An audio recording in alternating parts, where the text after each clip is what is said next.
Hello everyone, today I'm going to present our work on predicting solution quality of mass routing using convolutional neural networks.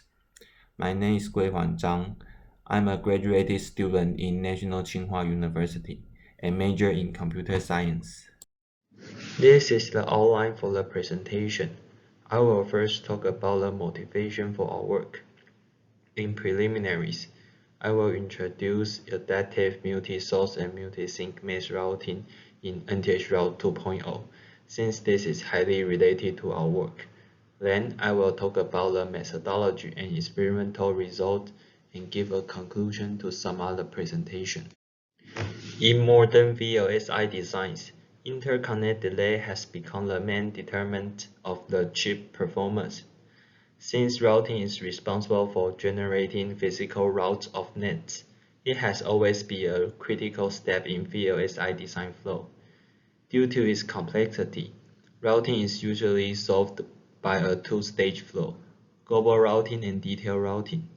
During global routing, the net is converted into a coarse-grained routing graph.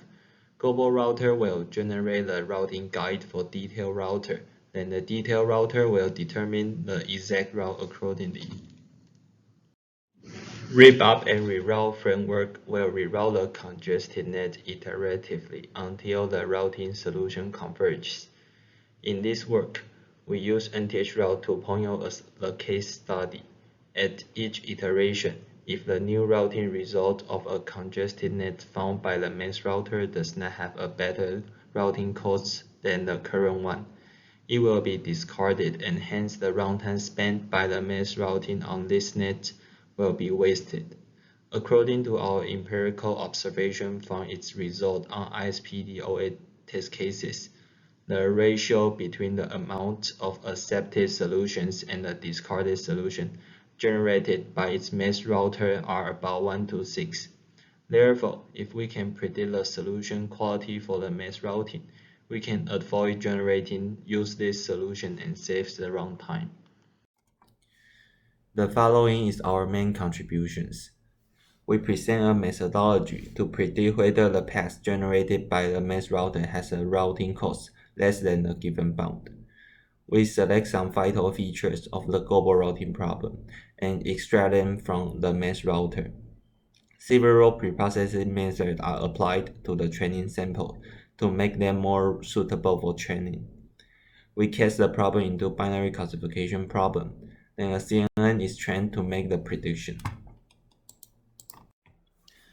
NTH Route 2.0 projects a 3D routing instance onto a 2D plane, and its mass routing algorithm is applied on the 2D grid graph. Different from traditional mass routing, NTH Route 2.0 uses adaptive multi-source and multi-sink mass routing to reroute a 2-pin net. As shown in the figure, suppose one of its 2-pin nets, net AB, is to be rerouted. After ripping up path AB, the original routing tree is divided into two subtrees. AMMR takes the pin and assigner point of one subtree as the source, and takes the pins and assigner points of the other subtree as the sinks. To reroute net AB, AMMR will set the routing cost of every edge in each subtree to be 0, and find a minimum cost path to connect one of the source and one of the sinks. Path AB plot in the figure is most likely to be found by NTH Route 2.0. Each node in the 2D grid graph corresponds to a G cell, and each edge in the 2D grid graph corresponds to a boundary between two adjacent G cells. The routing cost of each edge is determined by a historical best cost function, which is defined as below, where cost E is the cost of an edge, BE is the base cost of an edge, HG is the historical congestion, PE is the penalty term, and VCE is the VR cost. The routing cost will be our input of the CNN model. Understanding the possible value for the cost is very important for deciding the approach and to preprocess the input in order to make it suitable for training. I will go through each cost in the following pages. Base cost is defined as follows. I is the current iteration count of rebut and reroute process. Beta and gamma are user-defined parameters. The following plot is the value of base cost in NTH-Route 2.0. The x-axis is the iteration count in the main stage, and the y-axis is the value of the base cost of an edge. The value for base cost will decrease as iteration count goes up and will be greater than 0 and less than 1. VR cost is defined as follows. If passing an edge makes a bend, the VR cost for the bend is VE times CE times BE, where VE is the expected amount of VR for a bend, CE is the cost of a VR, and the BE is the base cost. Following is an example for the expected amount of VR for a 6-layer design with preferred direction. To change direction, a net may change to the neighboring layer with different direction using 1, 3, or 5 vias. So the expected amount of via for a 6-layer design with preferred direction is 3. The historical term HE denotes how many times that HE has been overflowed, and the cost in the next iteration is increased by 1 if the HE induced overflow in this iteration. The value for penalty term in NTH Route 2.0 is plotted in the following figure. NTH Route 2.0 will drastically increase the penalty term of an edge when the edge overflows or the edge overflows frequently in the past iteration. We now define the problem of solution quality prediction for AMMR. Given a 2D grid graph G, two subtree T1 and T2 to be connected, a routing region, and a routing cost bound. The problem asks to predict whether the path found by AMMR to connect T1 and T2 has a routing cost less than the routing bound. The following figure shows the overall flow of our methodology. First, the training samples are extracted from the AMMR result of NTH Route 2.0. The raw samples are then preprocessed to convert them into images and suitable for training. Finally, a CNN is trained to make the prediction. More details are given in the following slides. We choose the following information to be the input for the CNN model. The routing cost of each edge in 2D grid graph, the coordinate of the pins and standard points of the two subtrees, the cost bound for AMMR, and the routing region are chosen as the input feature. Due to the limitation that the input size of a CNN needs to be fixed, the model will process a 2-pin net whose routing region is within a fixed size image, which is 64 G cells times 64 G cells in our current implementation. The routing cost of each edge is not bounded between 0 to 1 in NTH Route 2.0. In the cost function of NTH Route 2.0, the historical based cost function makes the routing cost increase drastically when the edge has higher frequency to have overflow in the past rebut and reroute iterations, causing the value not suitable for training. In consequence, the routing cost of each edge within the routing region need to be normalized to ensure the magnitude of the cost feature have similar meaning while avoiding some gradient issues. The routing cost of each edge in the routing region is normalized as the following equation. N cost E is the normalized edge cost. If cost E divided by cost bound is larger than 1, normalized edge cost can still be set to 1 because any edge E with cost greater than or equal to the cost bound will not exist in a path with a cost less than the cost bound. After normalization, the problem is transformed into predicting whether a path with total cost less than 1 can be found by AMMR. The extracted features are turned into image as follows. Each pixel corresponds to a G cell. The center of the image is said to be the center of routing region. We then adjust the image by shifting it horizontally and vertically until the image is within the given 2D grid graph. As shown in the following figure, The red square is the center of routing region, and some G cells to be sampled are out of range. After the image is adjusted, all the G cells to be sampled are available to us. For every G cell, there are multiple information that need to be encoded, and thus cannot be mapped to a pixel directly. By taking advantage of an image allowing multiple channels, a multi-channel encoding scheme is applied to the encoded data. A 4-channel image is created for each input instance. Channel 0 is used to record the horizontal course of each G cell. Channel 1 is used to record the vertical course of each G cell. Channel 2 and Channel 3 encodes the coordinate for pins and Steiner points in the subtrees. The pixel corresponding to pins and Steiner points are set as 1. The other pixels in channel 2 and 3 are set as 0. Since the network takes an image as input, if we use other numerical features as input and feed them to the model alongside, it will be overwhelmed by the high-dimensional features of the image and become neglectable. Therefore, we try to combine the feature of routing region into the edge costs. For each edge that is outside the routing region, we set the routing cost to 1, so that the model will not consider it to be usable. This is a visualized sample for our input data. From left to right, the figure visualizes channel 0, 1, 2, and 3 of an input data.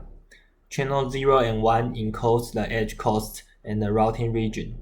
The yellow ring in channel 0 and 1 is the cost for the G cells that is outside the routing region. Channel 2 and 3 encodes the coordinate for pins and Steiner points in the subtrees. The table shows the model structure. For convolution layers, lightly rectified linear unit function is used as the activation function. The filter size is 3 times 3. Two separate convolution networks are used to extract the costs and the pin location feature. The output of the CNNs are concatenated, and then 3 dense layers are used to make the binary classification. The cross entropy is used as the loss function. Dropout rate in dense layers is 0.2 during training. To make the model more robust, we adopt data augmentation in the training process. The traditional data augmentation technique, like rotating or adding Gaussian noise, may result in changing the label of an input sample. For example, adding Gaussian noise will randomly change the course of each edge in a sample. After the noise are added, a sample originally having a path meeting the cost bound may not have one anymore. In the left is an example of a 2 by 2 grid graph, and in the right is the horizontal cost phi and the vertical cost h derived from the 2 by 2 grid graph. For each grid, we only encode the cost for the west boundary and south boundary to avoid saving duplicated information. Take node 2 for example. The cost for the south boundary is A and the cost for the west boundary is 1, since there is no G cell on its left. In the right is the original grid graph, and the horizontal cost and vertical cost derived from the grid graph. The grid graph after rotating by 90 degrees clockwise is shown in the right, and directly rotating the cost derived from the original grid graph by 90 degrees clockwise will get VR90 and HR90. As the result suggests, the cost derived from the rotated grid graph VMR90 and HMR90 is not the same as directly rotating the cost channel derived from the original grid graph. Based on the observation, the modified rotation operation can be defined as follows. H0 and V0 are the original horizontal and vertical cost channel. H90 and V90 are the horizontal and vertical cost channel after rotating 90 degrees clockwise.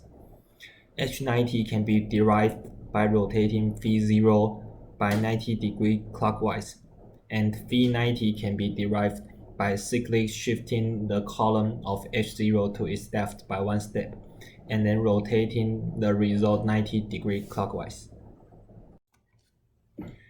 We use NTH Route 2.0 with ISPD08 test cases to generate our dataset. The dataset is composed of 10,000 samples in iteration 1 and 2, and 10,000 samples after iteration 3 of the main stage of NTH Route 2.0 from every ISPD08 test cases. Since we limit the bounding box size to 64 times 64, some of the test cases doesn't have so much samples satisfies this constraint. The number of generated samples for each test cases is between 14,000 and 20,000.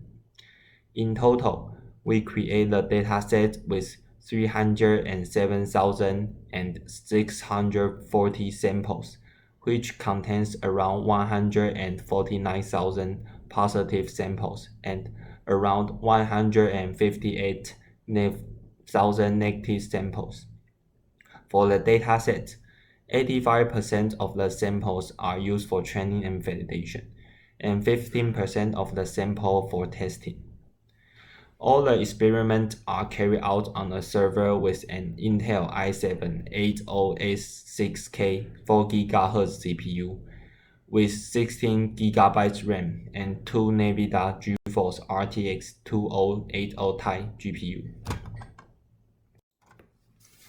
We run our model under C++ environment to acquire the inference time. We first download and build the TensorFlow source code. After that, the structure and the weight of the trained model are stored in protobuffer format, then can be loaded into C++ environment. One thing to notice is that we need to rearrange our data. Assume the input data is an image with shape n times m times 4, and each channel is painted in red, green, blue, and yellow respectively, as shown in the figure on the top. The input image need to be rearranged into the format shown in the figure in the bottom. The pixels are stored in array row by row, and for each pixel, the element in each channel is stored channel by channel from channel 0 to channel 3. The proposed CNN model can reach 78.2% prediction accuracy. We also compare the prediction time of our model and the average runtime for ANMR to route a 2-pin net among top 1000 congested nets at every iteration of rebub and reroute process of main stage. Since the model structure would not change for different test cases, the inference time remains constant for each test case, and it is 1022 microseconds. Table 2 shows the average runtime for ANMR to route a 2-pin net among top 1000 congested net at every iteration of rebub and reroute process of main stage. For 13 out of 16 test cases, the prediction time for our CNN model is less than the runtime of ANMR. On average, our prediction model is 2.18 times faster. In this paper, we study how to predict the solution quality for mass routing.